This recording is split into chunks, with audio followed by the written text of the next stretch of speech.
المشاكل ابتدت هي بتتحل شويه شويه جوه نادي الزمالك قبل عوده باقي مشوار الكونفدراليه وبطوله الدوري المصري ومحاوله اعاده ترتيب الاوراق جوه نادي الزمالك. الساعات اللي فاتت تحرك قوي جدا جدا لحل ازمه محمود بنتايج. زي ما قلت لك في سعي لانهاء الازمه.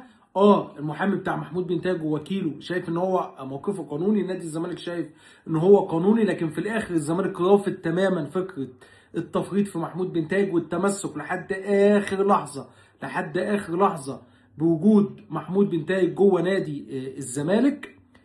وكيل محمود بنتاج هيوصل يعني النهارده في جلسه بينه وما بين اداره نادي الزمالك الوصول لحل وسط. وبنتايج انا باكد لك تاني اهو، وبنتايج عايز يكمل مع نادي الزمالك. بنتايج لو كان عايز يمشي كان مضى من زمان في اي نادي، خصوصا ان عنده اكتر من عرض.